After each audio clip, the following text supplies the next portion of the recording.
Sir तो मैं ये पूछना चाहूँगा आपसे कि ये जो religion based divide and rule policy थी, ये इंडिया के फ्रीडम स्ट्रगल में पहले अप्लाई नहीं करी जाती थी, ये बाद में अप्लाई करते गए ब्रिटिशर्स, क्योंकि हमारे फ्रीडम स्ट्रगल में बहुत सारे मुस्लिम भाई भी थे हमारे, जैसे खान अब्दुल गफर खान, फिर और कौन थे?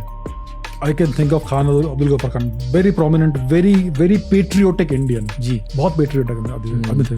और मतलब अगर आप 1857 के रिवोल्ट को भी स्टडी करें तो हिंदू मुस्लिम साथ में एसेंशियली लड़े थे इन अ सेंस.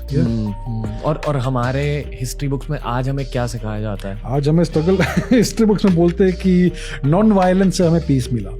एक्चुअली क्या हुआ था कि जब भारत में कुछ बचा ही नहीं था और वहाँ ये सेकंड वर्ल्ड वॉर में ब्रिटेन टूट चुका था, तब वो चले गए. फिर भी वो तोड़ के चले गए क्योंकि उनके और जियोपॉलिटिकल इंटरेस्ट अभी भी थे इस रीजन में. So they do not want a strong India. ये बात की बात है. आई थिंक एक और चीज कहनी चाहिए सर पॉडकास्ट पे कि जिन चीजों को हम हिस्ट्री के बुक्स में पढ़ते हैं, एसएससी में, आईसीएसई में, सीबीएसई में, आपको ये जानना चाहिए कि शायद वो 100% ट्रूथ नहीं है. शायद सच नहीं है. डेफिनेटली शायद, डेफिनेटली मे बी. ओके, अभी कहिए सर. फिर क्या होता है कि दो इम्पोर्टेंट व्यक्तियों का जन्म होता है in the second half of the 19th century. दोनों गुजराती. आई थिंक सब गेस कर सकते हैं कौन है. एक तो मोहनदास गांधी जी और दूसरे मोहम्मद अली जिन्ना जी. इन दोनों का जन्म होता है और ये दोनों इंग्लैंड जाते हैं पढ़ाई करने के लिए. दोनों लॉयर्स बनते हैं. फिर दोनों के पाथ डाइवर्ज होते हैं. मिस्टर जिन्ना एक बहुत ही नेशनलिस्टिक इंडिविजुअल थे, इंडियन नेशनलिस्ट, और एक सेक्युलर व्यक्ति थे.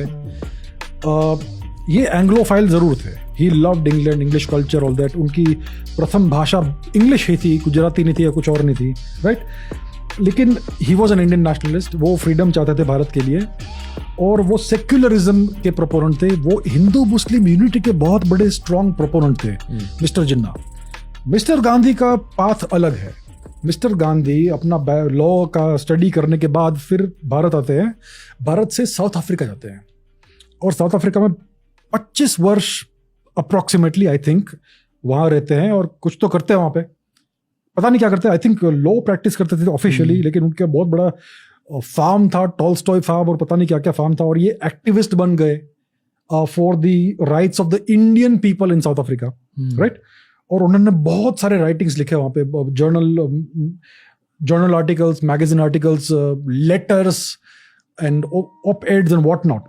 तो उनका बहुत कोपियस लिटरेचर उस समय का अभी भी पब्लिक डोमेन में अवेलेबल है, बहुत पढ़ने को अवेलेबल है, राइट. तो उनके उस समय के एटीट्यूड्स क्या थे हमें दिखते हैं.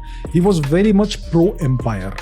साउथ अफ्रीका में एक बोअर वॉर हुआ था जो डच कॉलोनियल सेटलर्स और ब्रिटिश के बीच में वॉर हुआ था, जिसमें मोहनदास गांधी, मिस्टर गांधी, उन्होंने पार्टिसिपेट किया.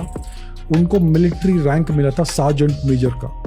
And he participated in the boar war. उन्होंने बेग किया ब्रिटिश को.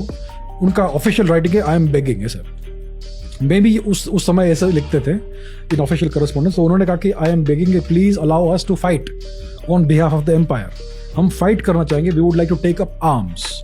लेकिन ये उनका रिक्वेस्ट जो था उसको एक्सेप्ट नहीं किया. तो फिर उनको रोल दिया गया कि यू ड्राइव एम्बुलेंसेस, आप एम्बुलेंसेस ड्राइव कीजिए and ferry the soldiers to who are wounded from the battlefield to the hospitals, right. तो मिस्टर गांधी ने ये रोल किया और उनको ऑफिशियल मिलिट्री टाइटल मिला, सार्जेंट मेजर मोहनदास गांधी. तो उन्होंने बहुत सर्व किया ब्रिटिश एम्पायर को और उन्होंने लिखा है ऑफिशियली कि I believe that the white race, the European race should be the predominating race and so on and so forth. बहुत कुछ. तो 25 वर्ष official documents, you can find it online in his own writing. Okay, very surprising but it's true. Okay. तो 25 वर्ष उन्होंने वहां पर struggle किया. किस प्रकार का स्ट्रगल था we have to examine further. लेकिन 25 वर्ष के बाद क्या होता है कि अचानक से ही comes back to India और भारत में आते ही सरप्राइजिंगली मिस्टर गांधी एक सुपरस्टार बन जाते हैं. सारे के सारे पॉलिटिकल द्वार उनके लिए खुल जाते हैं and he becomes essentially the number 1 in the Congress party overnight. जैसे कि पैराशूट लेकर आ गए और अचानक से राजा बन गए. तो ये स्टेटस अचानक से इंजीनियर हो गया मिस्टर गांधी का. और उस समय मिस्टर जिन्ना कांग्रेस पार्टी के एक सीनियर लीडर थे और उन्होंने बहुत काम किया था कांग्रेस पार्टी के लिए और फ्रीडम स्ट्रगल के लिए. और अचानक से वो साइडलाइन हो गए. मिस्टर जिन्ना गॉट साइडलाइंड और उसकी वजह से वो बहुत दुखी हुए मिस्टर जिन्ना। उस समय मुस्लिम लीग का फॉर्मेशन हुआ था इन दैट टाइम पीरियड, जिसको उन्होंने ओपोज किया। Mister Jinnah oppose the formation of the Muslim league, क्योंकि वो खुद सेक्युलर थे। वो खुद सेक्युलर थे। Can you believe it? He oppose the formation of the Muslim league which he would letter become a member of. तो ये mister जिन्ना का था। फिर गांधी जी आ गए भारत में और मिस्टर जिन्ना साइलेंट हो गए। फिर वो 10 वर्ष तक मिस्टर जिन्ना यूके चले गए, England, and he was out of politics. बहुत डिप्रेस्ड थे वो, दुखी थे। और मिस्टर गांधी बिल्कुल फ्रीडम स्ट्रगल के फोर फ्रंट पर आ गए। खिलाफत मूवमेंट को उन्होंने सपोर्ट किया, the caliphate movement, to keep the caliphate continuing in Turkey. Turkey में क्या हो रहा था कि फर्स्ट वर्ल्ड वॉर के बाद पूरा कंट्री को वेस्टर्न पावर्स ने कब्जा कर लिया था, उसको एसेंशियली डिवाइड एंड फ्रेगमेंट कर दिया।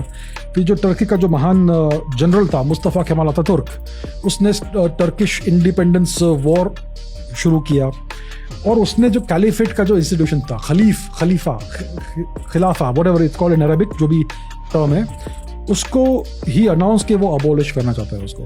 जो टर्किश जो सुल्तान होता है वो कलीफ भी होता है, और होता था उस समय। So the last caliph was Abdul Hamid. तो इवेंचुअली मुस्तफ़ा केमाल अतातुर्क ने उसको हटा दिया और जो कैलिफेट का जो इंस्टीट्यूशन है उसको अबॉलिश कर दिया। क्या होता है कैलिफेट? द कैलिफेट जो है उसका जो टाइटुलर हेड है वो कलीफ है, and the caliph is the supreme ruler of all the Muslims across the world. Okay, right. तो जो ऑटोमन एम्परर जो होता था वो 16th सेंचुरी ऑनवर्ड से कलीफ होता था सभी मुस्लिम लोगों का। तो मुस्तफ़ा केमाल अतातुर्क ने इस इंस्टीट्यूशन का अबॉलिश कर दिया। तो इसके विरोध में भारत में जो कुछ लोग थे, मुस्लिम लोग, उन्होंने एक एजिटेशन शुरू किया। ये एक ऑब्सक्योर एजिटेशन था, लेकिन for some reason mister Gandhi इसको सपोर्ट किया और फिर ये नेशन वाइड मूवमेंट हो गया और इस चीज़ को बहुत बड़ा प्रोत्साहन मिला, and it became a whole separate political movement. तो ये खिलाफत मूवमेंट था, खिलाफत मूवमेंट। अब हम खिलाफ ऐसा बोलेंगे हिंदी में, उर्दू में, तो इट लुक्स लाइक विरोध, राइट? हम इसके खिलाफ हैं, हम इसके विरोध में हैं। तो सब लोग को ऐसा लगता था कि ये ब्रिटिश के विरोध में हम कुछ मूवमेंट कर रहे हैं, इसको खिलाफत मूवमेंट कह रहे हैं। एक मिनट सर, मैं पहले ये जानना चाहूंगा कि दोनों गांधी जी के और जिन्ना जी के इंटेंशंस और मोटिवेशंस क्या थे as men, according to you? जितनी भी हिस्ट्री आपने पढ़ी है, जितनी भी किताबें आपने पढ़ी है, इन दोनों के इंटेंशंस और मोटिवेशंस क्या थे? ये बड़ा डेंजरस प्रश्न पूछा है आपने मुझे। अगर आप जिन्ना के दो स्वरूप है मिस्टर जिन्ना के, एक है यंग जिन्ना, एक है लेटर जिन्ना। अगर यंग जिन्ना लेटर जिन्ना से मिलते तो बड़े दुखी होते। Young Jinnah would be very disappointed with later Jinnah, older Jinnah, क्योंकि जो ओल्डर जिन्ना थे उन्होंने अपने प्रिंसिपल्स को बैकस्टैब कर दिया। जो ओरिजिनल उनका जो प्रिंसिपल था वो था Hindu Muslim unity and a unified India, and he worked for that for decades, for many, बहुत वर्षों तक उन्होंने इसके लिए काम किया था, as a barrister, as a lawyer, as a Congress party member, as a freedom fighter. लेकिन गांधी जी के इमरजेंस के बाद वो मार्जिनलाइज हो गए और फिर उन्होंने पूरा अपना पॉलिटिकल यूटर्न किया and he became a separatist. तो जिन्ना के ओरिजिनल इंटेंशंस अच्छे थे, लेकिन फिर वो उनका जो ये सब हाल हुआ तो he became an opportunist and he became an anti national essentially. अपने ही देश के विरुद्ध खिलाफ वो खड़ा हो गया, यानी कि इंडिया नहीं, भारतवर्ष के खिलाफ। मिस्टर गांधी बहुत ही कॉम्प्लेक्स पर्सनालिटी है। He was born into prosperity. उनके जो पिताजी थे वो दीवान थे एक जामनगर स्टेट के, शायद, not sure, I think one of those princely states in Saurashtra, western India, western Gujarat. तो उनके पिताजी बड़े पावरफुल थे और बड़े वेल्दी थे। That is some background about him. फिर वो इंग्लैंड चले गए और फिर वो साउथ अफ्रीका गए, एंड एसेंशियली उन्होंने 25 वर्ष साउथ अफ्रीका में डेमोन्स्ट्रेट किया कि I am worthy and capable of serving the British empire. मैं अनफॉर्चुनेटली ये कह रहा हूँ कि he was a British agent. ये बहुत कंट्रोवर्शियल है, बहुत लोग इससे दुखी होंगे, और that is my assessment of mister Gandhi. मैं ये कहना चाहूँगा कि हमारे स्कूल के हिस्ट्री बुक्स की वजह से हमें गांधी जी के बारे में और जिन्ना जी के बारे में पता चलता है, दोनों इंडिया और पाकिस्तान में।